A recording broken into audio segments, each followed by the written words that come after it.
Görüşürüz. Axşamınız xeyir olsun. Xoş gördük hər birinizi. Bugün kameranı aça bilməyəcəm, amma istəyirəm Sevdə xanımı təqdim edim. Sevdə xanım bizim İnan Psixologiya Mərkəzinin yeganə uşaq psixoloqudur. Sevda Əliyeva. Bugün sizinlə uşaq psixologiyası kursumuzun ilk dərsidir. Bu ilk dərsdə Sevdə xanım təbii ki, özü haqqında və bu kurs haqqında məlumat verəcək. Əminəm ki, elə bu ilk dərs sizə faydalı olacaq. Və sözü verirəm Sevdə xanıma. Buyurun Sevdə xanım. Axşamınız xeyir. Hər Xoş vaxtınız görürük xeyir. sizləri. Ümid edirəm bugün hər birimiz üçün verimli bir təlim olar. Hər kəs öz belə deyək, təcrübələrini də burada bölüşər. Sonda yəqin ki, bir danışacağıq. Sualları olanlar suallarını verəcək. İlk öncə özümü təqdim edim mən sizə. Mən Sevda Əliyeva. Artıq 8-ci ilmə keçmişəm ki, uşaqların, valideynlərin həyatına bacardığım qədər toxunmağa çalışıram. Artıq 8 ildir. Mən özüm Bakı Dövlət Universitetində oxumuşam, psixologiya fakültəsində və ingilis bölməsində oxumuşam. Bu sözün düzü mənim üçün fayda olub, çünki orada biz artıq real кейslər görürdük və oxuduğumuz andan etibarən biz başladıq püxtələşməyə və seanslara girməsək belə artıq hazır idik demək olar ki. Və daha tez bir şəkildə, aktiv şəkildə biz seanslara qoşulduq, uşaqlarla işləməyə bacardıq. Çünki artıq bizdə real кейslər var idi, praktika çox idi. Və həmin müddətdə elə həmin vaxtlarda da mən özüm psixiatriya mərkəzində oldum. Bir saylı psixiatriya mərkəzində. Orada böyüklərlə işləmə fürsətim oldu. Ancaq bu limitli idi təbii ki. Etik olmadığına görə hər seansa girə bilmirdik biz. Buna görə də məndə maraq yarandı ki, mən buna necə giriş edə bilərəm, böyüklərə necə çata bilərəm və yavaş-yavaş başladım onların üzərindəki problemləri də araşdırmağa və sonunda gəldik, çatdıq, həmişə dayandıq onların uşaqlıqlarında. Buna görə də məndə uşaq psixologiyasına bir maraq oyandı və istədim ki, ilk öncə uşaqlarla işləyim, öyrənim və ondan sonra onların həyatında bir dəyişikliklər edə bilim. Buna görə də uşaqlarla başladım və mənim maraq dairəmə çevrildi. Buna görə də daha çox bu üzrə getdim. Həmçinin autizmlərdən də məşğul oluram, əqli geriliklə məşğul oluram. Və bunlarla yanaşı klinik vakalarla da məşğul oluram ki, bu saç yolmadır, dəri yolma, tiklər, bunlar hamısı bura daxildir. Və həmçinin bunların seanslarını aparıram. Belə və bu problemlərlə məşğul olduqca biz uşaqlarla, həmçinin valideynlərlə də sıx ünsiyyətdə olmuş oluruq. Həmçinin valideyn dəstəyi vermiş oluruq. Valideyn dəstəyi də ona gətirir, çıxarır ki, uşaqlarla işləyə-işləyə biz valideynləri qoşuruqsa, istər-istəməz böyüklərə keçid etmiş oluruq.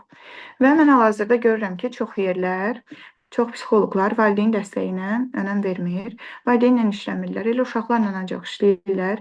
Yəqin siz də təsdiqləyirsiniz. Ancaq uşaqlarla işləyirlər və düşünürlər ki, bununla da təsir edəcək, seansını aparacaq və tam effekt ala biləcəklər.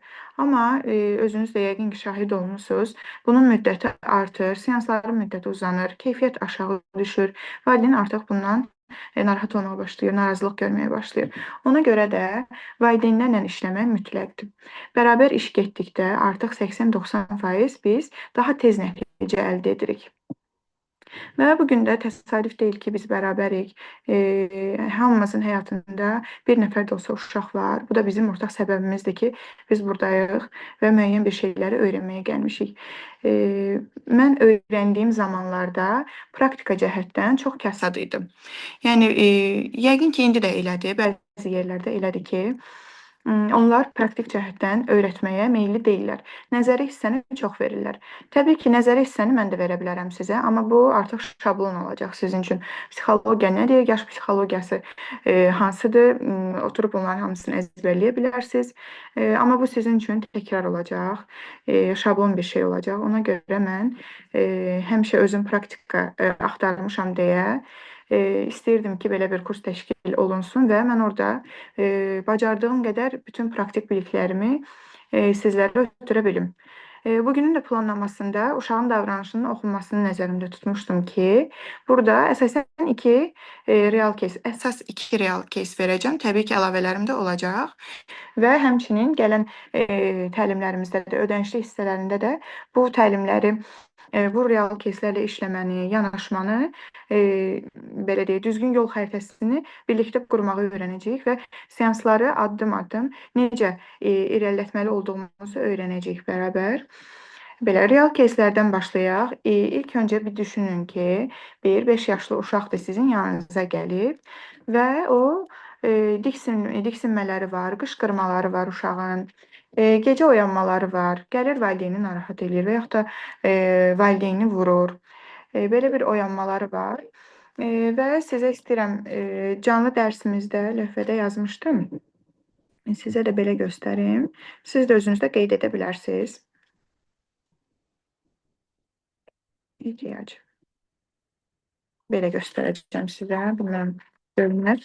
Baxın, davranış düz oxunur, yoxsa deyim, göstərməyim. Davranış, emosiya və ehtiyac olaraq 3 punkt yazın, xətt olaraq yazın özünüzdə. Baxın, burada bizdə davranışda oxunur. Tamamdır. Burada davranışda əsasən diksinmələr, qışqırmalar olur.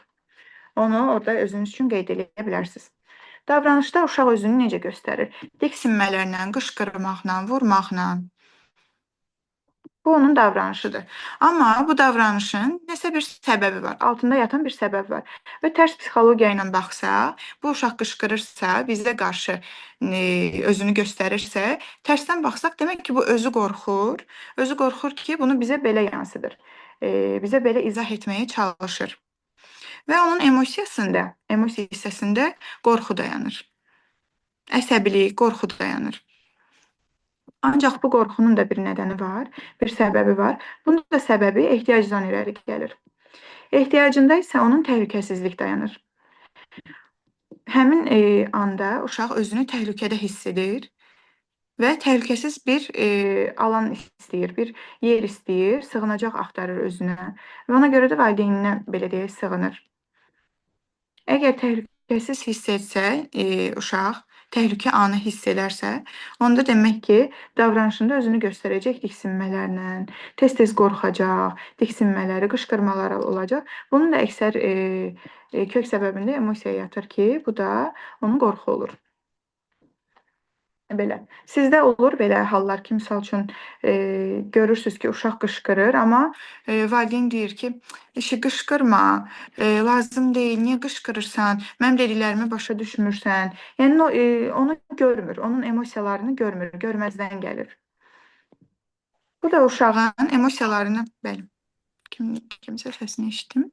Bir də müəllimə elə valideynlər var ki, elə özləri qışqırdığına görə uşaqda bu vərdiş yaranır. Qışqırmaq vərdişi. Bəli, uşağı müşahidə edirsən, valideynlə müşahidə edəndə görürsən ki, elə bil ki, anadan götürüb bu qışqırmağı. Aqressiya yaranır. Həmin uşaqda aqressiya yaranır. Vərdiş kimi necə? O qışqıranda artıq yenə də qorxuya dayanır bir növ. Gəlir, axırı yenə də qorxuda dayanır. Emosiya olaraq qorxuda dayanır ki, uşaq qorxur, çəkməyə başlayır. Artıq o da görür ki, valideyn bunu seçib də yol olaraq. Qışqırmaq daha rahatdır, özünü göstərmək bununla daha rahatdır və uşaq da gəlir, o qışqırmağı seçir, vurmağı, əsəbi halını göstərməyi seçir. Əgər biz burada onun emosiyasını əgər görsək, ona gördüyümüzü bəlli edə bilsək, həmin emosiya nisbətən azala bilər. Amma biz orada görməsək emosiyasını, empati qura bilməsək, bu emosional vəziyyəti daha da artacaq, daha da emosional daşma yaranacaq. Bunların hamısından indi bəhs edəcəm. Biz burada qorxuda əsasən bir oyun qururuq və bir oyun metodundan istifadə edirik. Bir deyil, bir neçədir. İndi mən birini sizə misal çəkirəm. Bu güclü şir oyunudur. Eşitmisiniz heç güclü şir?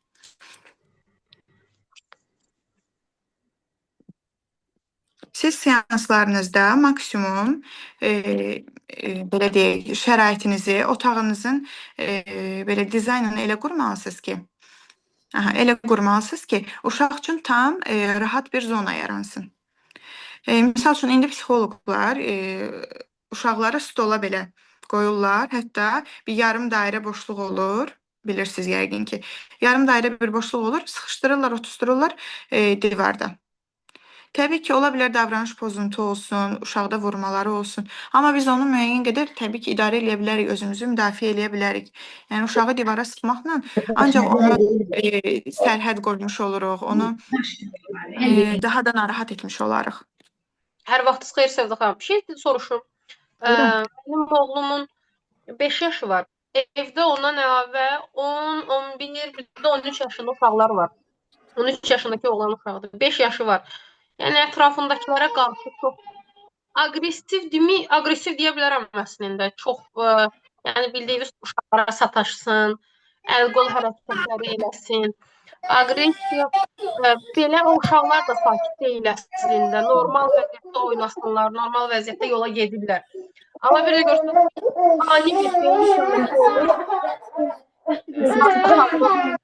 Ayşən xanım, sizin mikrofon açıqdır. Məsələn, mikrofon açıqdır, bilmirəm səsimi. Özüm belə səsimi eşidə bilmirəm. Elə bil ki, anidən başlayır uşaqları vurmağa. Bağlayırdır. Dramatomuz bağlayın. Yeganə xanım, siz də açıq qalıb, mikrofon eşidə bilmirəm mən. Körpə səsi gələn var. Hə. Mən də elə bilirəm, sizdə gəlir o səs. Yox. Burada bilmirəm, bəlkə mən səhv başa düşürəm. Yaşıl kim danışanda yaşıl işığı yanır. Bu yeganə xanımda yanır. Çox güman ki, uşaq körpə səsi oradan gəlir. Keçici deyəsən, hə? Hə, bağladı artıq. Aha. Sizdə 5 yaşında uşaq var, 10-11 yaşında uşaq da var evdə. Sizə amma aqressiyası bacısına qarşı, 11 yaşı var da qızımın, bacısına qarşı daha çox aqressivdir. Əl-qol hərəkətləri eləsin. Sevir, normalda gəlsin. Yəni öpməyə qarşı o qədər bu uşaq həssasdır. Anasını, məni, nə bilim, atasını, bacısını tez-tez öpsün. Amma o qızıma qarşı çox əl-qol atır da, bilirsiniz. Vursun, sataşsın, sürtüşsün. Yəni durduğu yerdə problem çıxarsın da uşaq. Durduğu yerdə necə? Siz buna həssas deyərsiniz, ərköyün deyərsiniz, yoxsa həssas deyərsiniz bu uşağa? Əslində həssaslıq da var, ərköyünlük də var. Amma məsəl üçün ərköyünlük necə deyim? Məsəl üçün deyim ki, ay Allah, mənim nə gözəl qızım var. Heç mama mənə demədin ki, bundan özünü o dəqiqə bildirir də. Yəni bir var ki, nəyəsə başı qarışıq olsa da belə fikir bizdədir. Məsəl üçün mən deyim ki, qızıma qarşı çox deyirəm. Nə olur ki, ay Allah, sən mənə nə gözəl qız vermisən belə. Heç demədin ki, oğlum gözəldir. O dəqiqə reaksiya verir. Müqayisəyə salır həmin dəqiqə. Baxın, mənim belə bir pasiyentim olub. Yenicə bacısı doğulmuşdu. Təzə doğulub, körpədir. Ona o qədər aqressiyası yaranmışdı ki, artıq zərər də verə bilmirdi. Valideyn icazə vermir axı körpə uşaq da ona toxunmasın deyə. Artıq bilmirdi neynəsin və davranış olaraq belə bir şey üzə çıxmışdı ki, özünə xətər yetirirdi.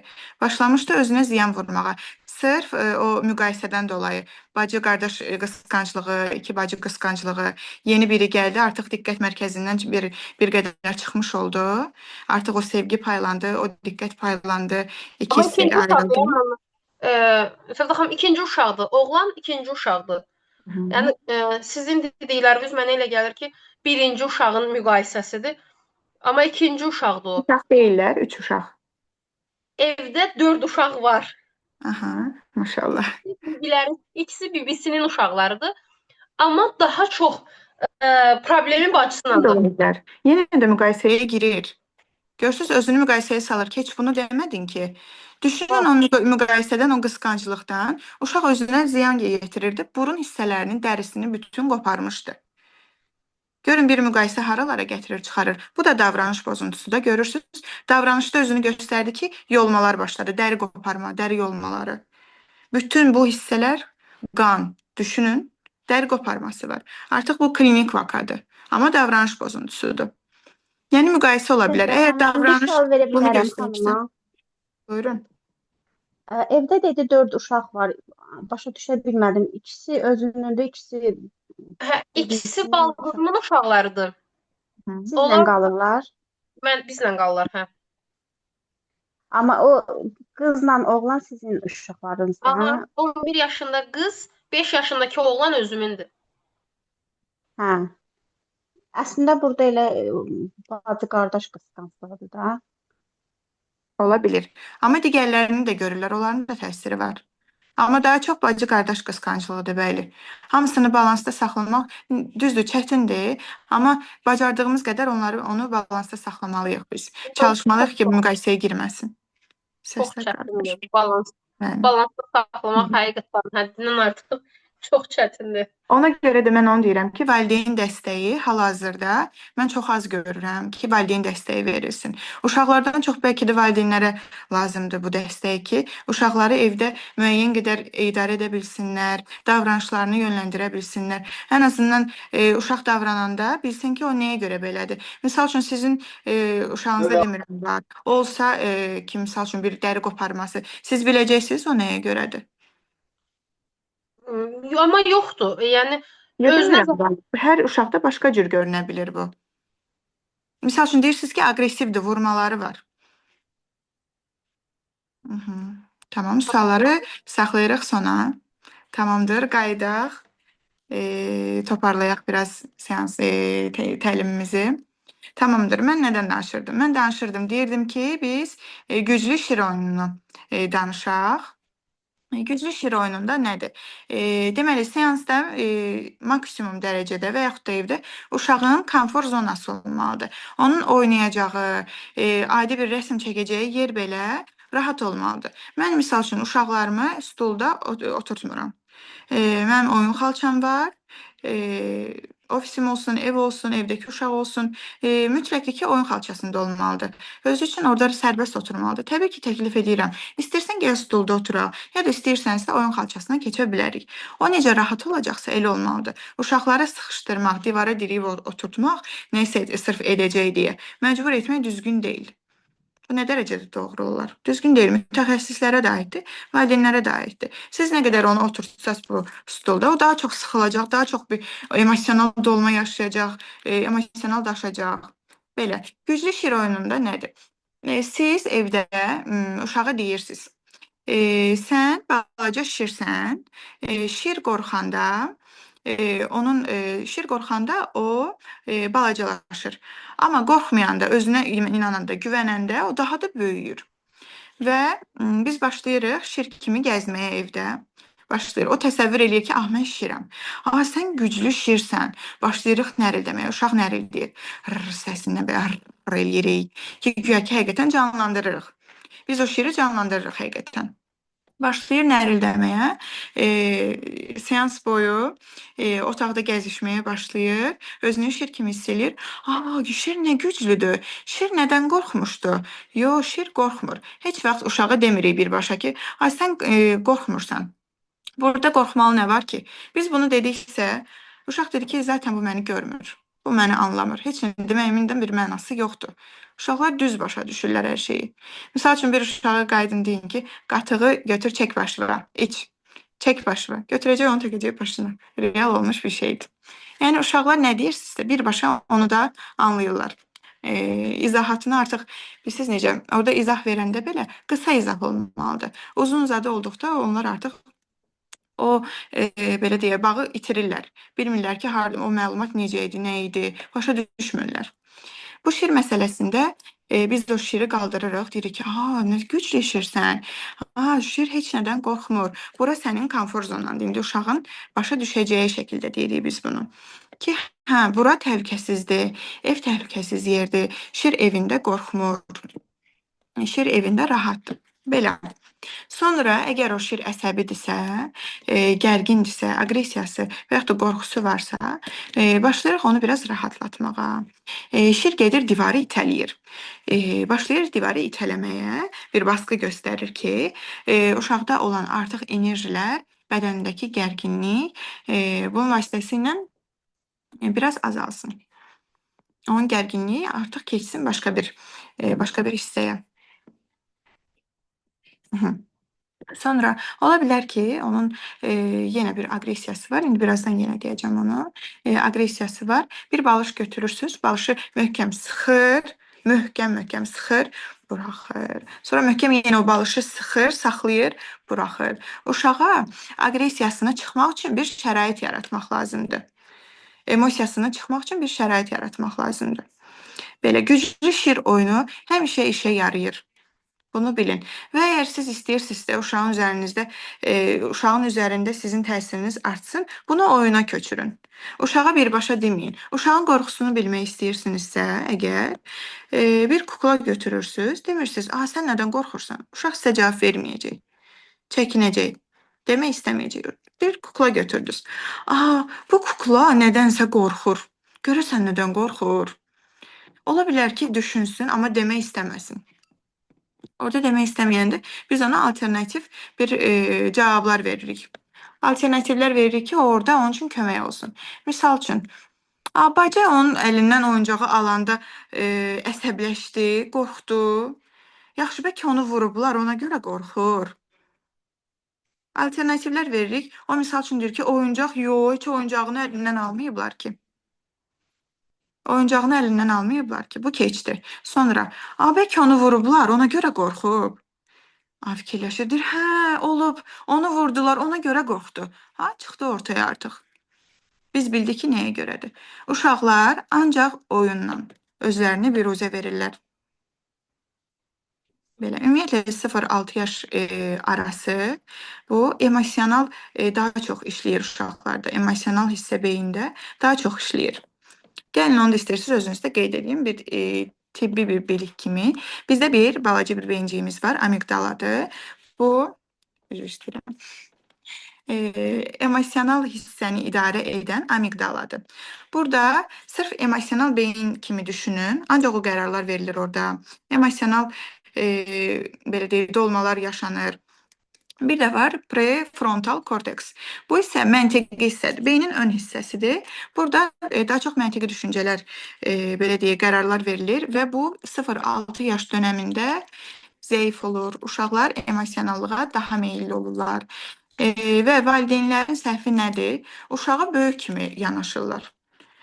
Bu uşaq yeyir, içir, özünü idarə edə bilir, geyinir, soyunur, hər şey qaydasında. Bu deməkdir ki, bu böyükdür. Elə deyil, onun beyni hələ inkişaf etməyib tam. Biz ona böyük kimi yanaşa bilmərik. Nə qədər eləyək, yəni istəyək ki, biz onu biraz böyük kimi davranaq ondan, mümkün deyil. Yəni, o istər-istəməz uşaqdır, bunun emosional hissi daha yüksəkdir. Bizim dediklərimizi ola bilər ki, tam anlamır, tam qavramır. Ona görə də onun dilindən ona yanaşmaq lazımdır və onun davranışlarını oxumaq lazımdır. Buna görə də təlimi məqsədi ilə sırf davranışı oxumaqdır. Və bu amigdala prefrontal korteks hissəsi ki, uşağı idarə eləyir və bizim iki halımız var. Bir tantrum, istəyirsiniz özünüzdə yazın. Tantrum və meltdown. Meltdown yazılır, meltdown. Bunlar nədir? Tantrumda uşaq nəyisə istəyir, amma hələ də bir məntiqlidir. İstəyirəm, amma olmasa da olar. Bir baxır, ölçür, valideynin orada reaksiyasını ölçür ki, görün valideyn nə reaksiya verdi. Onun istəmə ehtiyacıdır. Amma meltdown da artıq özünü idarə edə bilmir. Çünki prefrontal korteks dayandı, məntiq tamamilə sıradan çıxdı. Artıq burada instinktiv olaraq döyüşməyə, savaşmağa və qaçışa hazırdır daha çox uşaq. Biraz sürətli danışıram, istəyirsiniz qeyd edin. Uşaq deməli tantrumda nə istədiyini bilir. Daha çox belə deyək, şüurlu şəkildədir, bilir və valideynin reaksiyasını ölçür. Amma meltdownda artıq özündə deyil, məntiqi hissə, prefrontal korteks sıradan çıxdı və emosional daşma baş verdi. Amigdala işə düşdü, emosional daşma baş verdi və bunun adı oldu meltdown. O qədər doludur ki, həmin hissədə uşaq artıq heç nəyə gözü görmür. Bir düşünün, onu aqressiyada deyərəm sizə. Düşünün ki, uşaq o qədər qorxur ki, artıq özünü idarə edə bilmir və valideynə sığınmağa çalışır. Amma valideyn onun emosiyasını görməsə, sadəcə desək ki, burada qorxmağa heç nə yoxdur.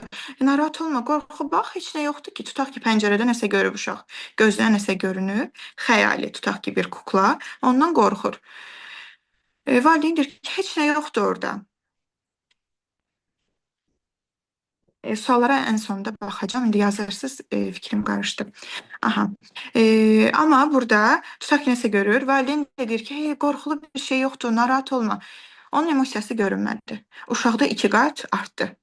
Özündən elə bil ki, çıxması, emosional daşması 2-yə qatlandı. Amma həmin vaxtda valideyn və yaxud da mütəxəssis, daha çox valideynlərə aiddir. Valideyn həmin vaxtda görsəydi və desəydi, qorxursan, bilirəm, nəsə görürsən sən orada, narahat olma, mən buradayam. Sərhəd qoyuldu, onun emosiyası görüldü. Və burada istər-istəməz, artıq onun emosiyası görüldü deyə, uşaq gördü ki, yəni məni görürlər, bilirlər, başa düşürlər ki, mən nə yaşayıram. Onun emosiyaları 2 qat azaldı və sakitləşməyə başladı. İstər-istəməz bu amigdala, prefrontal korteks başladı balanslaşmağa. Məntiqi işə düşdü. Aha, həqiqətən də qorxulu heç nə yoxdur. Ana, ata yanımdadır. Hər şey qaydasındadır. Uşaq sakitləşdi. Belə. Əgər başqa bir case üzərindən geçsək, bu aqressiya olacaq. Siz aqressiya haqqında demək istəyərəm. Aqressiyada misal üçün bir gün bir 4 və yaxud da 5 yaşlı bir uşaq bağçadan çıxır. Həmin vaxtda tutaq ki, bir oyuncaq dükanının yanından keçirlər və ora girirlər. Və yaxud da hansısa bir dükanda keçirlər, oyuncaq bir sırası var. Uşaq orada oyuncaq gördü, özünü atdı yerə, başladı ağlamağa ki, mən oyuncaq istəyirəm. Bitdi. Həmin vaxtda valideyn nə deyəcək? Valideyn başlayacaq ki, hamı baxır, ayıbdır, nə edirsən? Dur ayağa, hamı bizə baxır. Valideyn də sıxılır. Düzdür. Və uşaq da bilmir neynəsin. Uşaq fərqində deyil heç neynədiyinin. Çünki bayaq dediyim kimi, orada emosional daşma yaşayır o. Meltdown səviyyəsindədir. Meltdown baş verir burada. Onun məntiqi hissəsi işləmir. Artıq keçib instinktiv davranışlara, döyüşməyə keçib, sizlə savaşır ki, siz oyuncağı ona alasınız. Və vay o gündən ki, valideyn desin almıram, sonra alsın. Və siz olursunuz tutarsız valideyn. Valideynlərin ən çox etdiyi səhv budur. Tutarsız valideyn olmaq. Əgər bir şeyi sərhəd qoyacaqsınızsa, ondan sonra artıq siz onu sözünüzün üzərində durmalısınız ki, uşaq da görsün ki, mənim anam tutarlıdır, mənim atam tutarlı valideyndir. Əgər bu yox deyilibsə, həmin günü onsuz da o baş verməyəcək. Mən özümü nə qədər yoruram, yorum.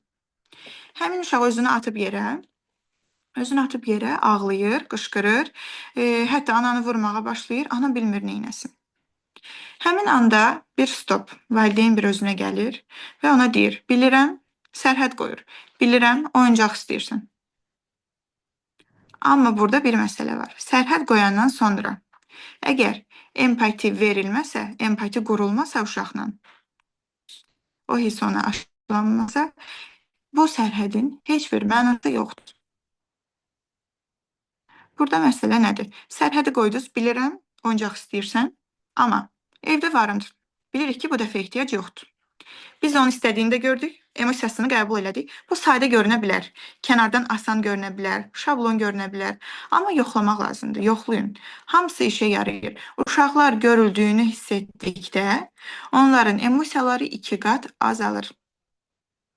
Onları orada gördünüz, oyuncaq istədiyini bilirəm, amma bugün olmaz.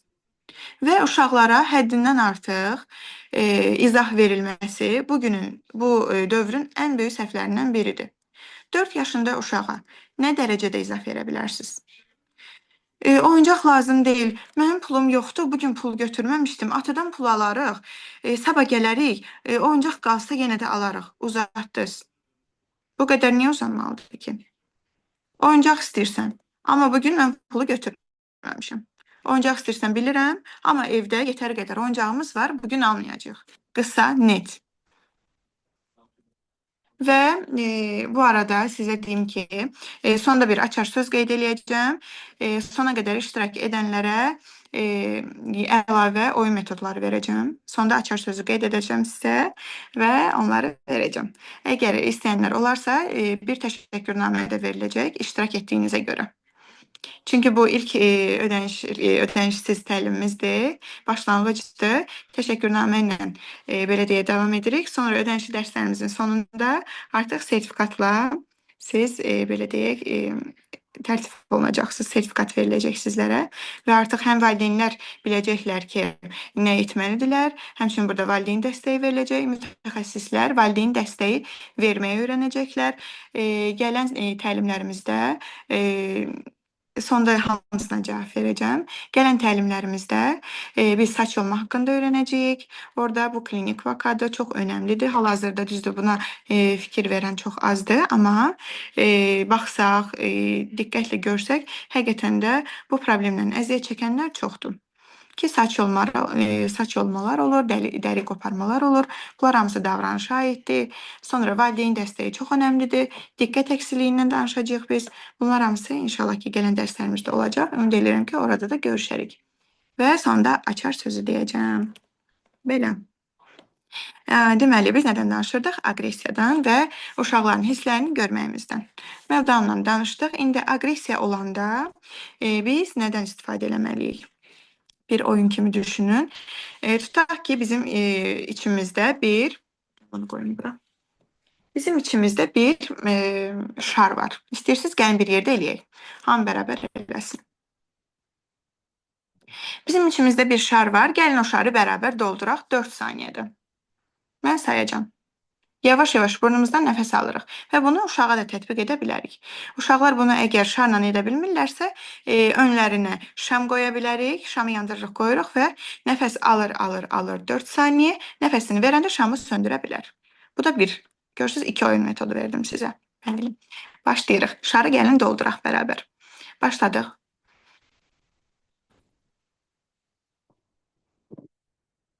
Gərginləşdik, 6 saniyədə veririk.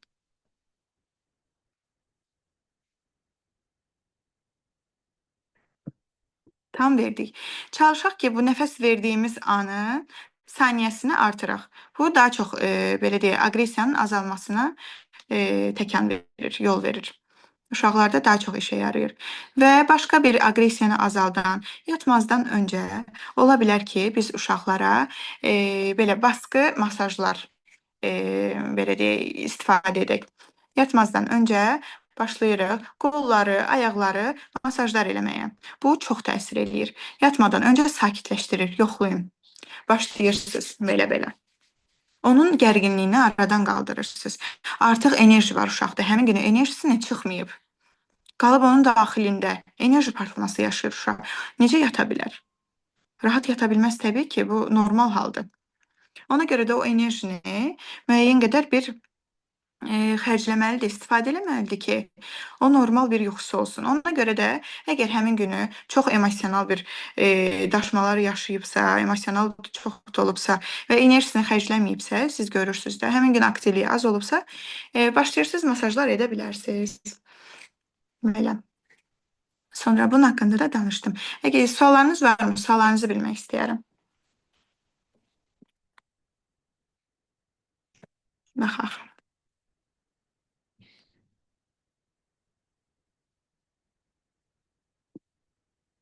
Tantrum, tərəddüd olsa da olar, olmasa da olar. Orada necə uşağın istəyi olur və valideynin reaksiyasını ölçə bilir. Hələ ki, yəni qaydasındadır. Məntiq hələ ki, az da olsa çalışır, şüurludur. Uşaq özündədir. Amma meltdowndan fərqi odur ki, meltdownda artıq bu məntiqi hissə, beynin ön hissəsi tamamilə aktivliyi azalır, emosional çox da olur uşaq. Sırf emosional hissə işləyir, amigdala çalışır və emosional daşma yaşayır. Tantrumdan ikisini müqayisə etdikdə tantrumun nə olduğunu daha yaxşı başa düşürük. Diqqət əksikliyi, rəftar necə edilməlidir, bu artıq başqa bir mövzudur və 5-ci dərsimizdə mən ona bir vaxt ayırmışam. İnşallah orada bunların hamısını izah edəcəm. Ödəniş nə qədərdir? Ödənişi bizdə aylıq olaraqdır, hissə-hissə də ödəyə bilərsiniz. Aylıq olaraq 99 AZN-də ödənişi. Bu dərsimiz bəli ödənişsizdir. Təşəkkürnamə ödənişli deyil. Çox üzr istəyirəm. Olar bir şey soruşum. Axşamınız xeyir. Bəs dərsi müddəti nə qədərdir, doktor? Dərsi müddəti, yəni. Yox, yəni əgər biz sizdən dərs almaq istəsək, neçə müddət iştirak etməliyik? 2 ay, qızım. Dərsin müddəti 2 aydır. 2 ay ərzində həftədə bir dəfə görüş olacaq. Bazar günləri olacaq canlı dərsimiz. 2 saat ərzində biz orada hər şeyi analiz edəcəyik. Yol xəritəsini göstərəcəm mən sizə uşaqlarla konkret necə işlənməlidir. Real кейslər görəcəksiniz siz. Baxın, yəni real кейslər hər yerdə verilmir. Ancaq nəzəriyyə ilə gedirlər. Real кейslər o deməkdir ki, siz əgər hələ işləməmisinizsə, bir təcrübə yoxdursa da, real keysləri eşidərək, görərək siz artıq bir təcrübə qazanırsınız. Bilirsiniz ki, qarşınıza həmin uşaq gəlsə, artıq ondan necə yanaşmalısınız, onunla necə davranmalısınız, seansı necə aparmalısınız. Belə. Aydındır. Olacaq 2 ay, həftədə bir dəfə 8 dərs. Aydındır, çox sağ olun. Nəyəsin, buyurun. Burada yazılır. 5 yaşlı uşaq istədiyi olmayanda ağlayırsa, qışqırırsa, ona necə kömək edə bilərik? Qeyd edim ki, uşağın tiki də var. Tikləri yəqin ki, motor tiklərdir, yəni bədən fiziki tiklərdir. Tiklər özü də bunun haqqında yenə dərslərimizdə məlumatlar olacaq. Dediyim kimi, bu saç yolma ilə bağlı hamısı bərabər gedir. Tiklərdə yenə olur, motor tiklər olur, səs tiklər olur.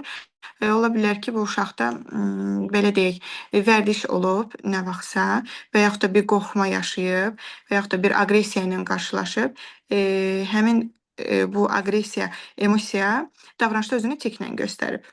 İstədiyi olmayanda, əgər əvvəlindən uşaqda bir sərhəd qoyulmayıbsa, sərhəd bu o demək deyil ki, aqressiya ilə sərhəd olmalıdır. Valideynlər mən deyəndə ki, sərhəd qoy, uşağa biraz aqressiv davranırlar. Amma sərhəd sevgi ilə olur. Sadəcə bir, belə deyək, valideynlər uşaqlarına sərhədi necə qoyurlar? Emosiyasız. Mən həmişə deyirəm ki, uşaqlarınıza sərhədi qoyanda biraz emosiyasız davranın. Aqressiya bildirməyin, sakitcə. Düz dayanın, yəni bir emosiyasız şəkildə ona sərhədi qoyun. Ondan sonra empatini qura bilərsiniz. Emosional ola bilər empati. Amma sərhəddə mütləqdir ki, siz emosiyalarınızı biraz gizlədəsiniz. Biraz soyuq davranasınız.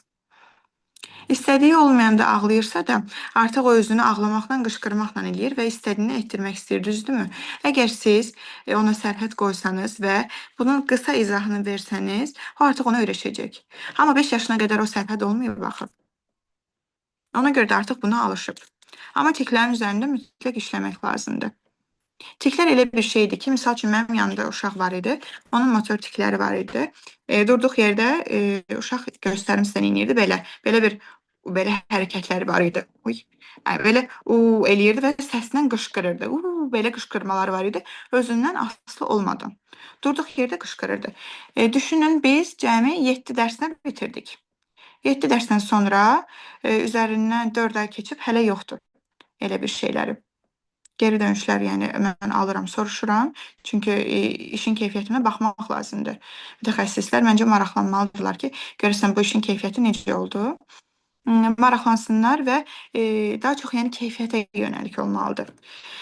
Düzgün öyrəndikdən sonra da müəyyən seanslardan sonra, seans müddətindən sonra zaten keyfiyyət olacaq, siz nəticə görəcəksiniz. Mümkün deyil ki, nəticə görməyəsiniz. 5 yaşlı oğlum mənsiz yatmır. Bu məni çox yorur. 5 yaşa qədər artıq dediyim kimi sərhəd qoyulmalıydı. Mən demirəm ki, uşağa siz əziyyət verin işgəncə ilə. Amma bu səbirlə, sevgi ilə o sərhəd qoyulmasa, axırda gəlir bu 5 yaşında artıq deyirsiniz ki, mənə yapışıqdır. Artıq o bağlılıq deyil, bağımlılıq yaradıb. O da biraz problemlərə çevirə bilər.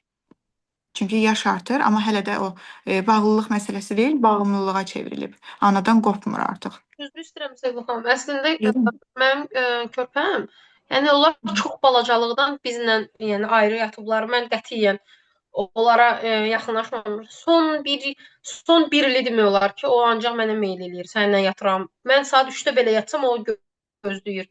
Mama səninlə yatacam, mən gözləyirəm. Mən gərək onu yatsızdıram, ondan sonra gedib özüm rahatlanam. O mənim öz rejimimi də alt-üst eləyir. Nə vaxt başlamışdı, misal üçün nəyə görə başlamışdı, onu həmin vaxtdan yəqin ki, müşahidə etməmişdiniz. Amma təbii ki, ola bilər ki, bu bunun davranışı olsun, amma alt səbəbləri bir başqa olsun ki, görəsən nəyə görədir. Yəni, bəlkə qorxu var orada, ola bilər ki, ondan olsun, bir nədənsə qorxu, nəsə bir aqressiya, bir çəkinmə, sizə sığınma, sizin yanınızda təhlükəsiz hiss edir və ona öyrəşib. Və buna görə də bunu araşdırmaq lazımdır. Çox istəyirəm. Belə şeylər əsasən uşaqlar şiddətə hansısa formada bir şiddətə şahidlik eləyəndə baş verə bilər, düzdürmü?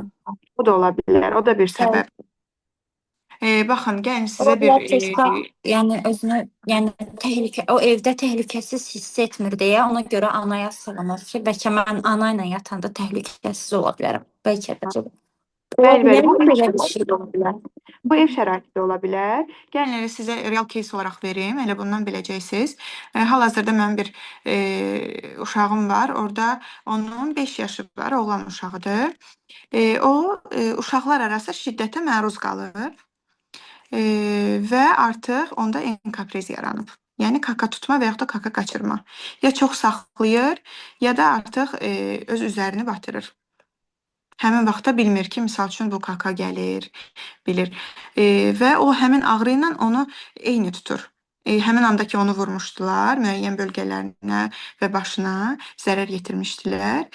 Həmin o kaka gələndə onun ağrısını onunla belə deyə eyniləşdirir. O düşünür ki, bunun ağrısı elə bir məni yenə vururlar.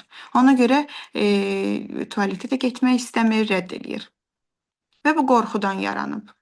Və bu qorxudur. Arxasında emosiya olaraq qorxu dayanır. Davranışda bu kaka məsələsi ilə özünü göstərir.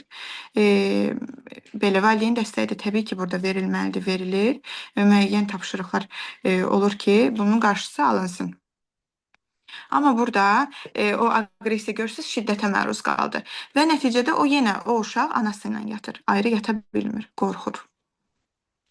Daha çox qorxu ilə əlaqədar olur. Yəni mən ən çox qarşılaşdığım budur. Yəni ki, olar bir şey qeyd edeyim. Yəni əgər ki, uşaqda hansısa bir formada narahatlıq varsa, onda mütləq şəkildə bayaq qeyd elədiyiniz kimi valideyni müşahidə eləmək lazımdır. Çünki uşaq o evin içində formalaşır da. Bunun kök səbəbi mütləq ki, valideynin uşaqla yox, belə düşünürəm ki, bir çox hallarda iki insanın yəni ər-arvadın bir-biri ilə münasibətindən doğan şeylər olur əslində onlar. Bəli, əlbəttə onların da yəni burada rolu çox böyükdür. Çünki biz uşaq davranışlarına baxsaq, onları əslində oxumaq daha rahatdır. Onları görmək daha rahatdır. Hətta oyun terapiyalarında daha çox üzə çıxır bunlar. Və böyüklərlə işləməyə gəldikdə böyüklər az da olsa nəsə gizlədə bilirlər. Amma uşaqlar heç nəyi gizlətmirlər. Oyunda hamısı üzə çıxır və onlar biruzə verirlər ki, bu elə evdən qaynaqlanır. Əgər bağçaya gedən uşaqdırsa, bu bağçada da olmuş ola bilər. Və bu oyun terapiyaları ilə üzə çıxır. Düz deyirsiniz, mən də sizinlə razıyam. Çox vaxtda ər-arvad münasibətlərindən dolayı olur ki, uşaq buna şahid olur, istər-istəməz. Hər kəs buna diqqət edə bilmir. Amma bacardığımız qədər maksimum təbii ki, diqqət etməliyik. Amma ola bilər ki, diqqət etməmişik. Həmin anda özümüzü nəzarətdə saxlamaq da bizim üçün çətin olub və uşaq buna məruz qalıb, buna şahid olub və təbii ki, bunun da uşaqlara təsiri böyük olacaqdır. 6 yaşlı uşaq dərsdə savad mükəmməl, amma davranışda problem var, zərər verir əşyalara. Bu nə deməkdir? 6 yaşlı uşaq və məktəbdədir, düzdür? Məktəbdədir və orada baxmaq lazımdır ki, onun ətrafı ilə ünsiyyəti necədir? Ola bilər ki, onun ətrafında, belə deyək, uşaqlarla arası yaxşı deyil, aqressiya yaranır, onu qəbul etməyə bilərlər və evdən qaynaqlana bilər. Yəni savadın mükəmməl olmağı davranışın da mükəmməl olmalıdır demək deyil. O da mütləq mükəmməl olmalıdır, vacibdir. Bu o demək deyil. Zərər verirsə, bu siqnaldır. Yəni biz bunu görməliyik ki, həqiqətən nəsə bir şeylər var bunda. O zərər verirsə, özünü bizə göstərir. Mən durum, misal üçün, sizin biraz başınız qarışsın, nəyəsə baxasınız telefonda, diqqətiniz yayınsın. Mən götürüm, bunu atım burada, bir səs çıxsın. Yəni stakanın qırılma səsini eşidəsiniz. Nə olacaq? İstər-istəməz bir ekrana nəzər yetirəcəksiniz, düzdür? Mənə baxacaqsınız. Uşaq da nəyəsə zərər verəndə bunu demək istəyir. Ki, yəni məni gör. Mənə bax. Yəni biz onu görmürük, o bunun vasitəsilə diqqəti özünə çəkməyə çalışır. Nədənsə narahatdır demək ki. və bunu araşdırmaq lazımdır. İlk öncə valideynlər, mən başa düşürəm, indiki dövrdə elədir ki, valideynlər hər şeyə çatmağa çalışırlar, iş olsun, evi olsun, uşağın özünün qayğıları olsun, gələcək qayğısı olsun və bu uşaqlar arada qaynayıb gedirlər belə məsələlər. Arada qaynayıb gedir. Çətindirmi uşaq böyütmək? Çox çətindir. Amma diqqət etsək, gələcəyinə də, onun yeniyetməlik vaxtında da, sonra böyüdükdən sonra yetişkin vaxtında münasibətlərində də fayda vermiş olaraq onlara daha az problemlə qarşılaşarlar. Olar bir şey soruşum bir daha. Mən çox üzr istəyirəm. Bizdə ailədə dəhb olan uşaq var. Yəni hələ 6 yaşı var da. Və biz ona dərs falan oxutduranda çox tez ruhdan düşür və demək olar ki, fikri aşırı dağınıqdır. Yəni biz çox çətinliklə onun fikrini toparlamağa yardımçı oluruq da. Belə bəzən məsələn bir söz deyirəm, onu başa düşürəm ki, onun fikri məndə deyildi ya, onu anlamır, yadda saxlaya bilmir. Çünki fikir orada deyil axı fokusda, ona görə yadda saxlamır. Biz həmin anda yəni qısa da olsa bir balaca məlumat verərsiniz. Həmin anda yəni biz onu korreksiya eləmək üçün nə edə bilərik bir valideyn olaraq? Üçün, aha, tamam.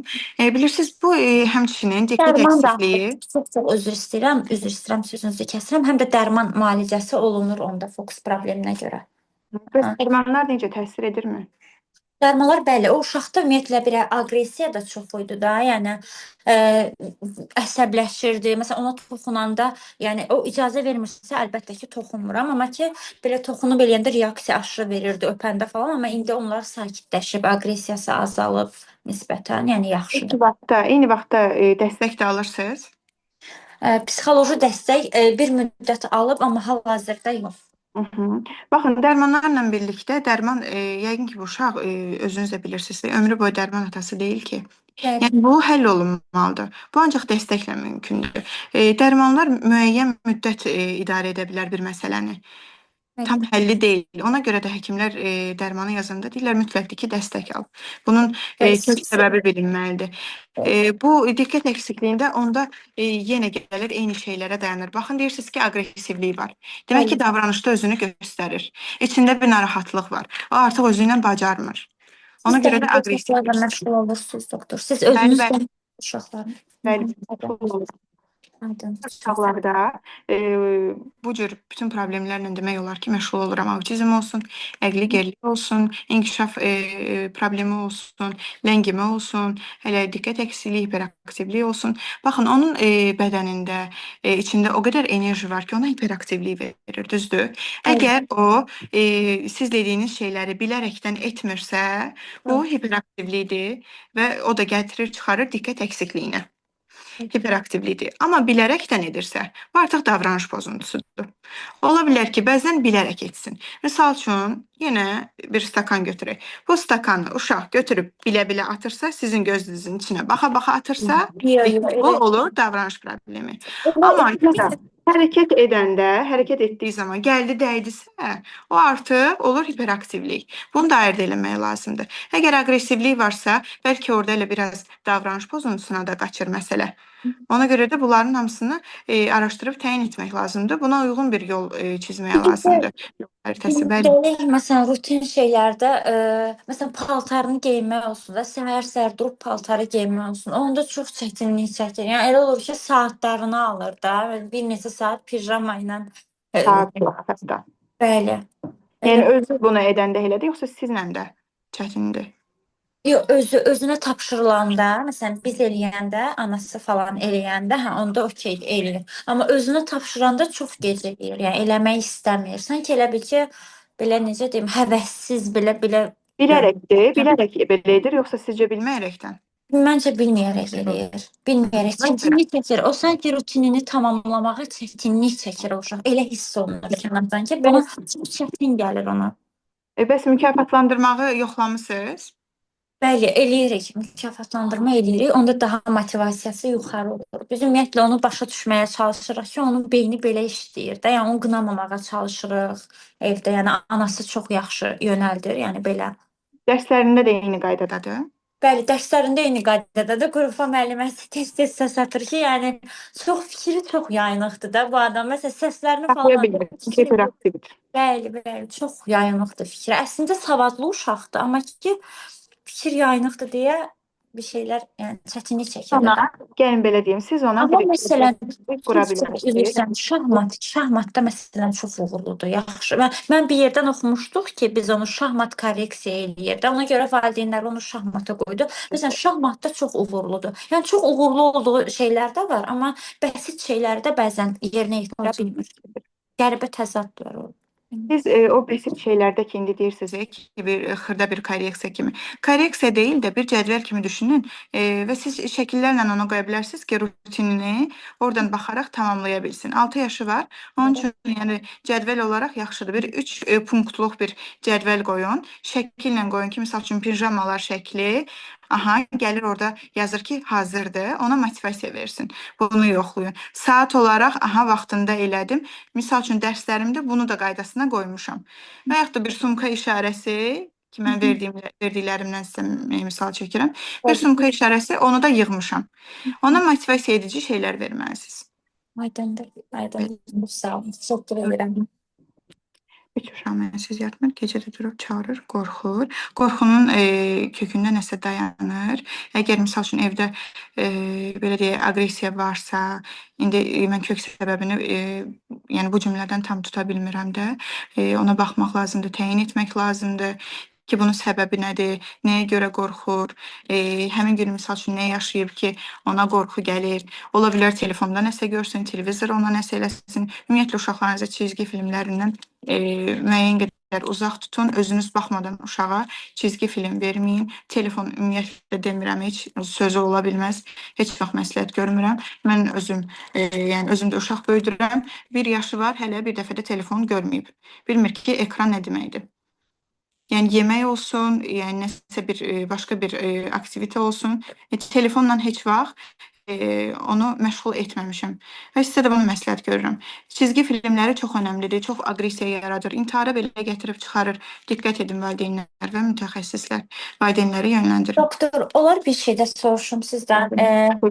O uşaqda bir şey müşahidə eləmişəm ki, məsələn, onların valideyn arasında məsələn bir konflikt olanda o sanki məsələn böyük bacısı reaksiya verir, qorxur, amma o heç bir reaksiya vermir, oturur televizora baxır.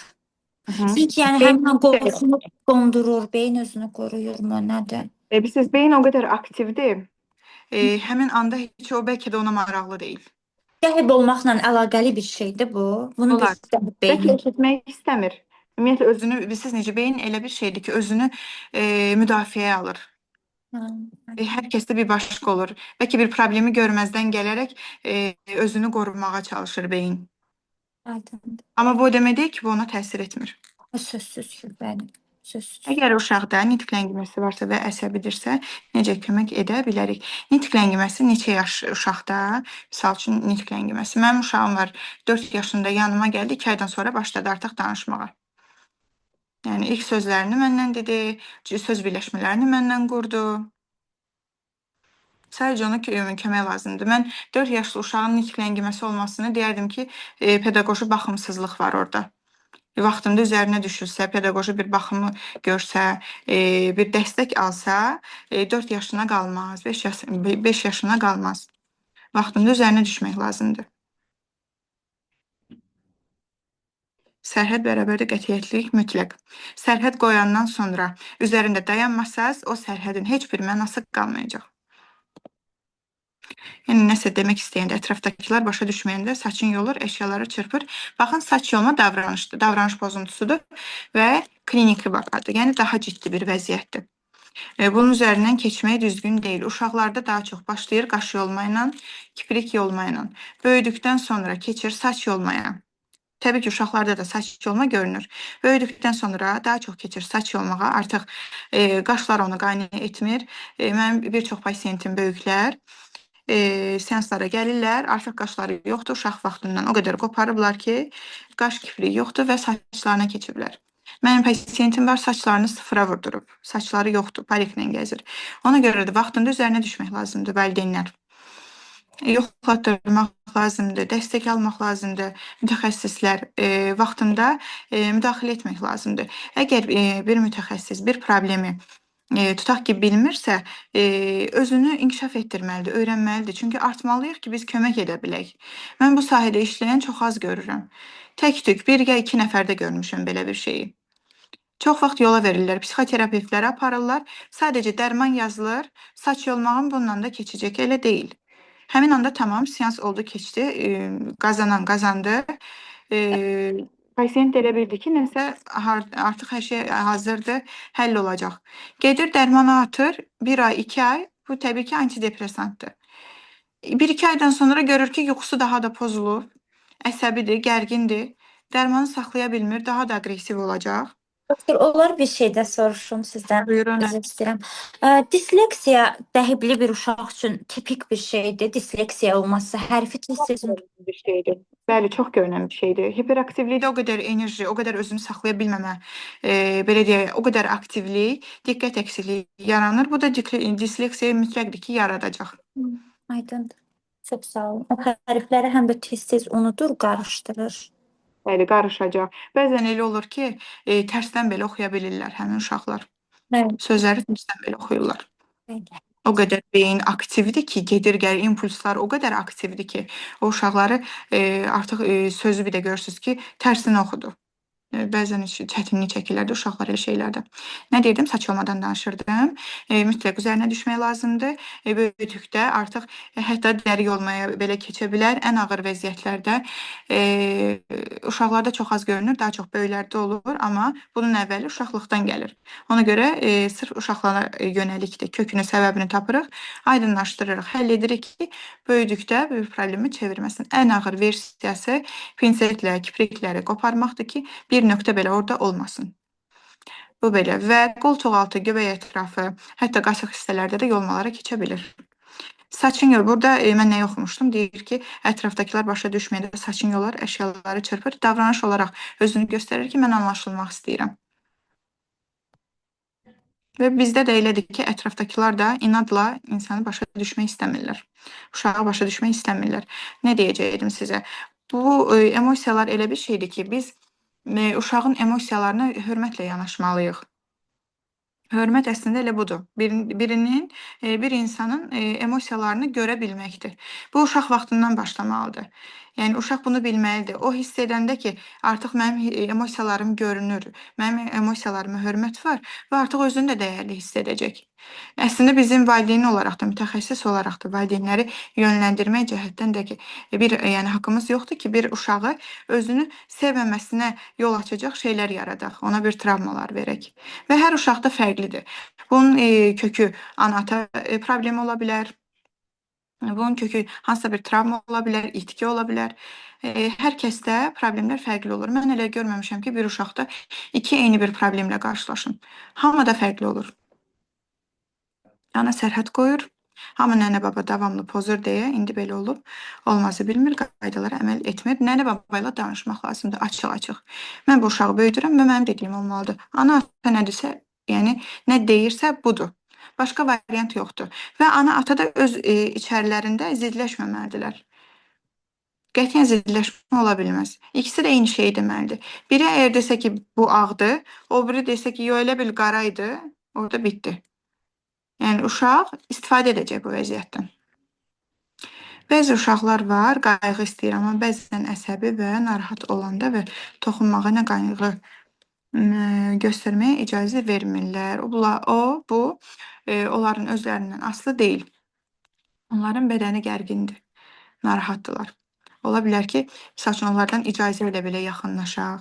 Əgər onu bacarmırsa, qalın yorğan altına qoya bilərsiniz. Biraz ağırlıq olsun, baskı hiss eləsin. Ola bilər ki, toxunmağa icazə vermir. Narahat etməyə ehtiyac yoxdur onu həmin anda. Bir qalın yorğan ilə onu bəli. Doktor, çox üzr istəyirəm yenə mən. Dərsdən sonra bir seansa görə sizin nömrənizə yaza bilərik. Sizinlə əlaqə saxlamaq olar? Əlbəttə, inama yaza bilərsiniz Elif xanıma. Aha. İndi mən sizə əlaqə nömrəsi yazacağam burada. Tamam. Yaza bilərsiniz. Tamam, çox sağ olun. Təşəkkür edirəm. Belə. Sonra bunu sizə dedim. Bəli, çox təəssüf olsun ki, gələcəyini qurmağa çalışdığımız uşaqlarımızın uşaqlığın əlindən alırıq. Bəli, bu əslində bu cümlə hər tərəflidir. Bundan danışsam mən səhərə qədər danışaram. Yəni gələcəyini əlindən alırıq. Baxın, elə ilk uşaq olsun, bir uşaq dünyaya gətirdik. Biraz keçdi, 2 il, 3 il. Yenə biz qərar vermişik ki, bir uşaq daha istəyirik. Yenisini dünyaya gətiririk. Diqqət parçalandı mı? Bölündü. Ona olan sevgi, qayğı bölündü. İstərsəniz ilk uşağa diqqət azaldı, sevgi nisbətən azaldı. Demirəm ki, yəni sevmirsiniz artıq. Amma paylanmalıdır da bu sevgi. Yəni azalmış olur. Və istərsəniz o uşaq artıq bir növ bizim millətdə valideyn roluna keçir. Ki, mənə kömək eləyər. İllah da yəni 5 yaş oldusa bitmişdir artıq. Yəni o mənə kömək eləyəcək, onu gətir, bunu gətir. Niyə ki? Yəni uşaq uşaqlığını yaşamasın. Axı o yəni təzə doğulub, o da balacadır. O məcbur deyil ki, başqa bir balaca uşağı görsün, yəni ona baxmağa məcbur qalsın. Əslində ona vaxt ayrılmalı idi. O düşünürdü ki, hələ mənəm də, düzdür. Yəni bunun da bilincində olmalıyıq ki, biz bacaracağıq mı? Bizim o enerjimiz çatacaq hər ikisinə. Yəni elə insanlar var ki, ola bilər. Yəni sadəcə bir uşağa enerjilərini verə bilərlər.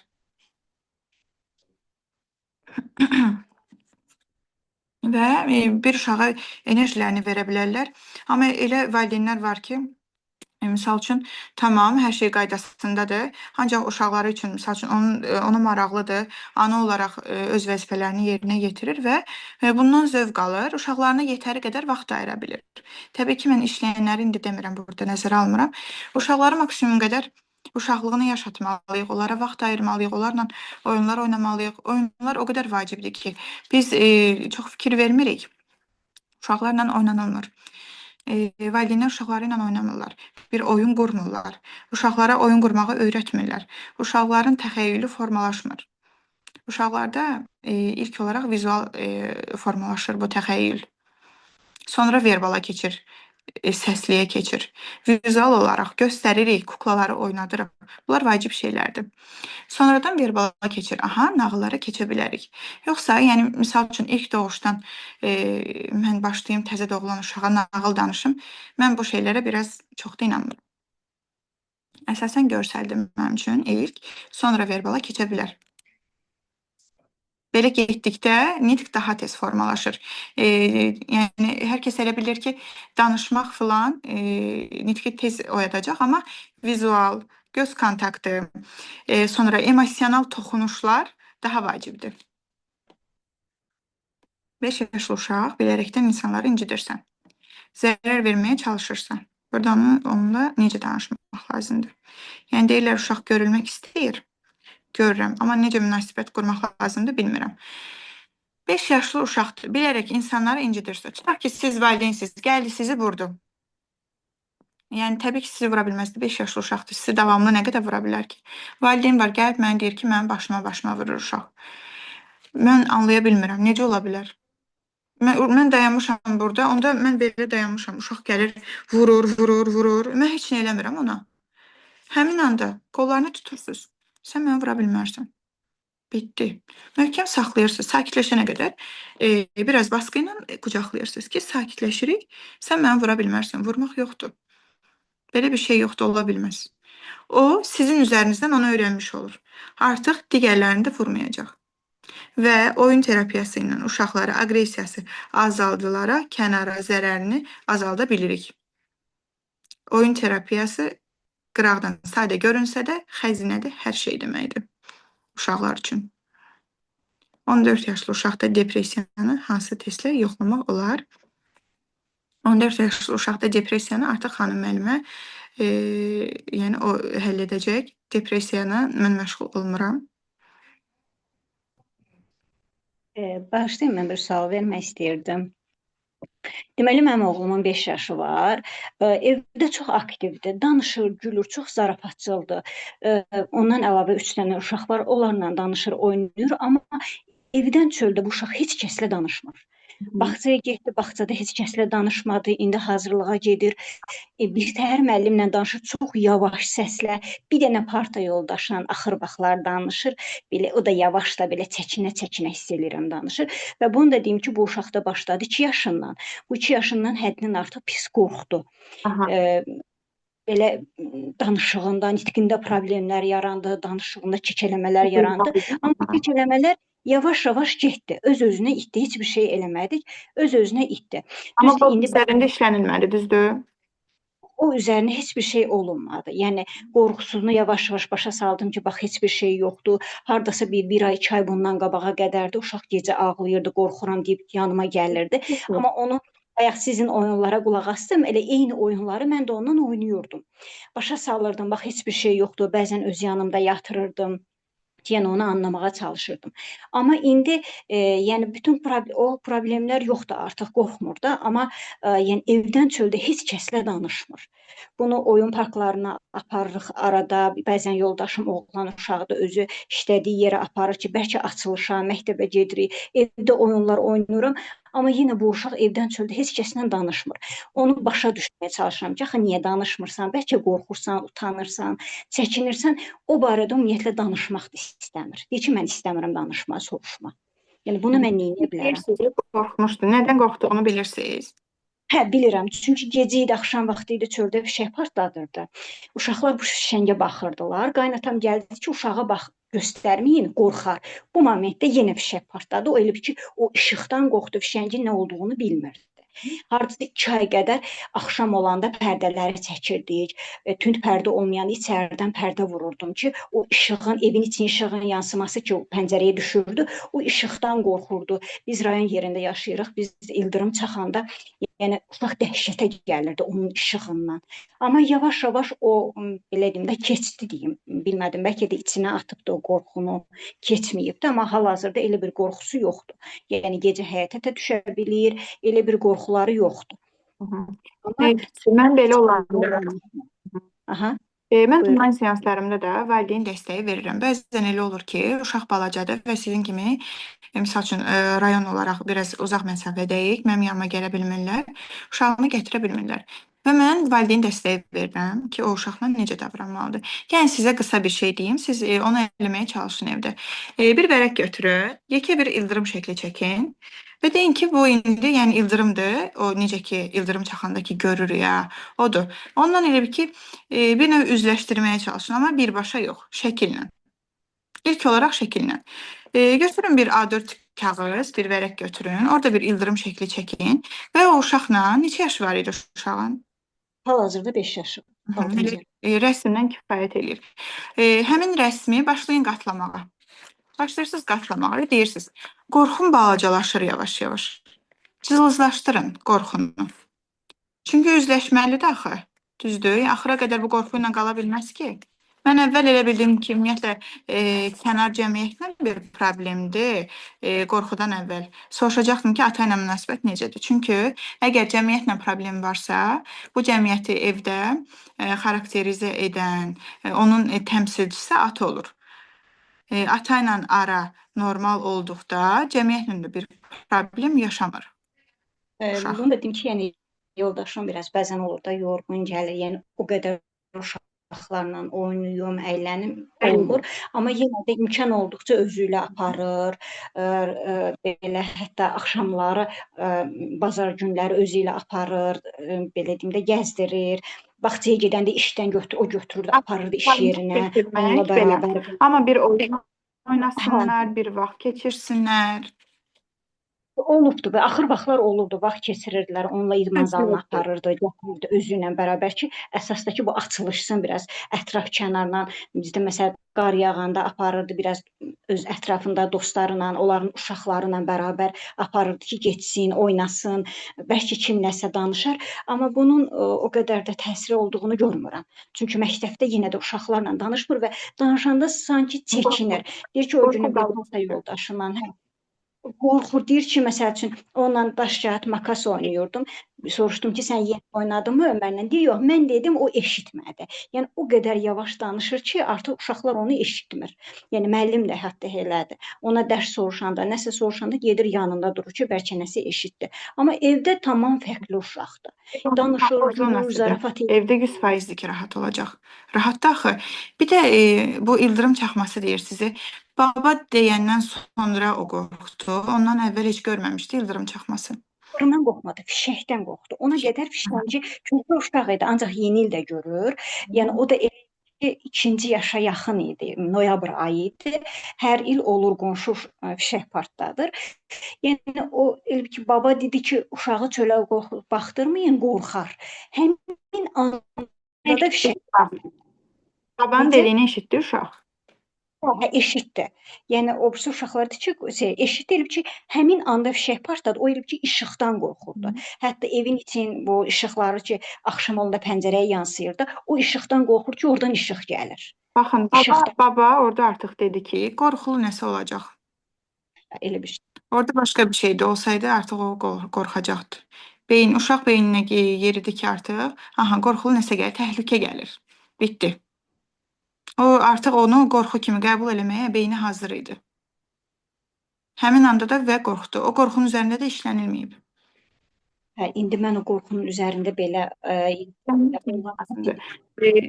Siz bacardığınız qədər o qorxunu cılızlaşdırmalısınız. Şəklini çəkərək, qatlayaraq, onu gülünc bir hala gətirərək çalışmalısınız ki, o onun üçün gülməli bir hal alsın.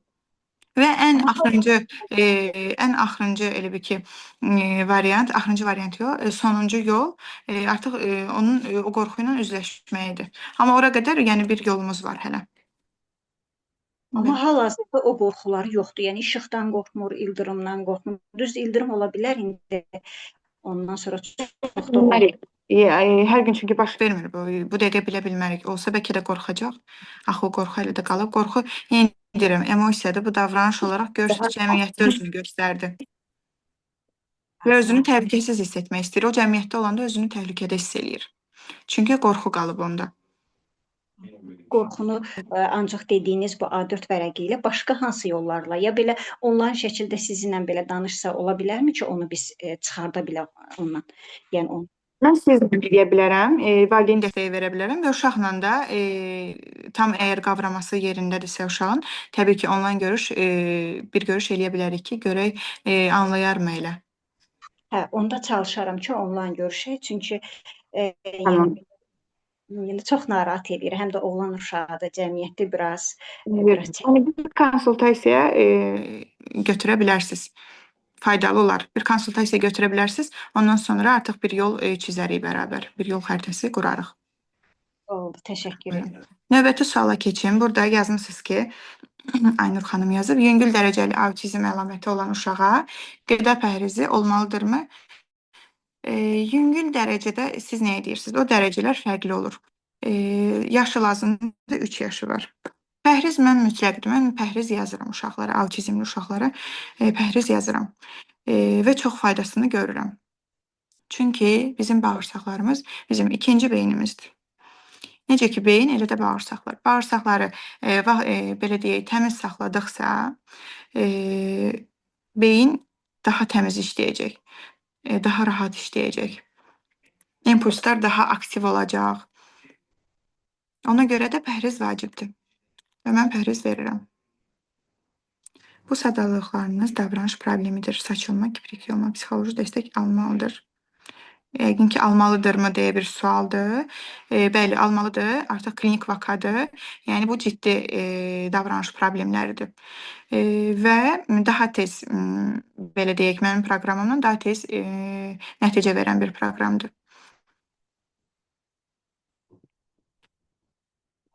Dərmanlar daha sonra insanda əsəb yuxusuzluq yarada bilər. Bəli, yuxusuzluq verir, əsəb verir. Çox vaxt həkimlər uşaqlara yazırlar, mən ləğv eləyirəm. Təbii ki, azalda ləğv eləyirəm. Mən dərmana qarşıyam, amma bəzən mənə lazım olur, diqqət əksiliyində lazım olur ki, dərman qəbul olsun ki, mənim seanslarım effektiv olsun. Həmin anda məni daha da anlaya bilsin. Bəzən çətinlik yaradır. Mənim seanslarımın effektivliyinə çətinlik yaradır. Bu nitq ləngiməsi olan uşaq anası ilə yola getmir. Demək olar nənəsi ilə qalır. Anasını görəndə telefonda falan qışqırır, toxunmağa, öpməyə imkan vermir. Bağlılıq kimlə yaradılıb? Nənə ilə. Bir videomda da deyirdim ki, John Bowlby'nin bağlanma nəzəriyyəsi var. O ilk elə bir ki, belə də ilk fazada o deyir ki, yəni o bağlanma emosional elə doymalıdır ki, uşaq o bağlılığını düzgün qura bilsin və bu da ana ilə olmalıdır.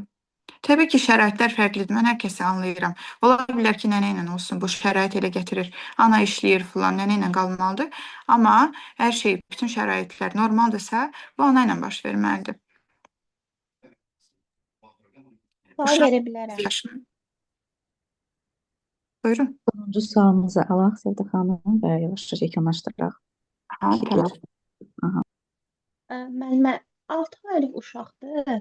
Elə bil ki, sentyabr ayında doğubdu. Uşaq doğulandan bir həftə sonra məktəblər başlayıbdı. Valideyn də uşaqların dərsinə qarşı çox həssasdır, biraz da əsəbidir. Yəni uşaqlara çığırdıqca artıq elə bil ki, bu 6 aylıq uşaqda həssaslıq yaranıbdı. Məsələn, səs olanda yuxudan qorxur, ağlayır, yatmır, ya yatanda dişinəri oyanır. Yəni səslərə qarşı çox həssasdır. Ya sakit, çox sakit bir mühitdə yatırtmalısan, ya da ki, yəni yatmır da səs olanda. İndi 6 aylıq uşaqla biz necə məşğul ola bilərik ki, bu şeylər düzəlsin? 6 aylıq uşaqla məşğul olmazdan əvvəl o valideynlə məşğul olmaq lazımdır. Mənə o valideyn lazımdır. 6 aylıq uşaqdır, yenicə doğulub da bu uşaq. Valideyn yönləndirməliyəm ki, bu uşaqla necə, belə deyək, özünü onunla necə davranacağını bilsin. Bu yeni doğulmuş uşaqdır. Onun gələcəyini düşünməlidir.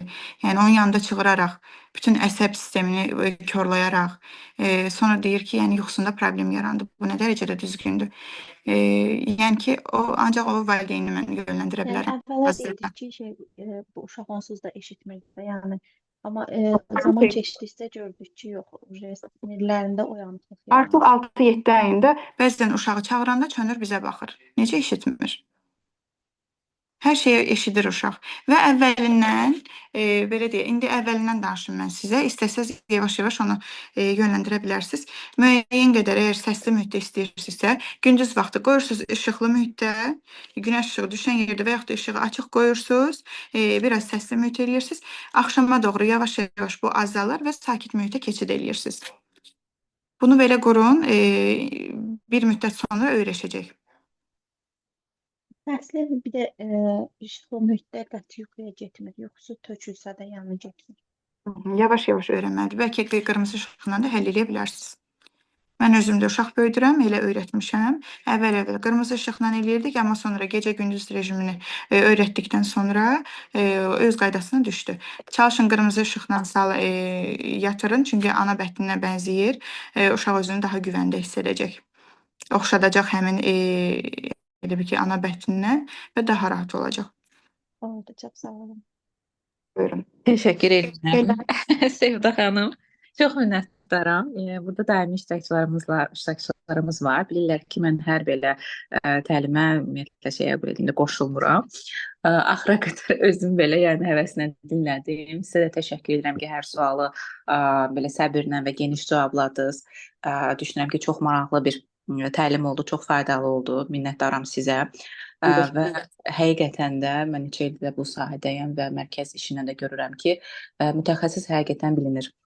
Mənim də burada tələbələrim var. Həmişə onlara deyirdim ki, elə psixoloqdan dərs alın ki, o praktik psixoloqdur. Yəni praktikası var. Çünki psixoloqun nə qədər təcrübəsi, nə qədər işlədiyi pasiyent daha çoxdursa, o daha çox belə deyim, nəsə verəcək sizə həqiqətən.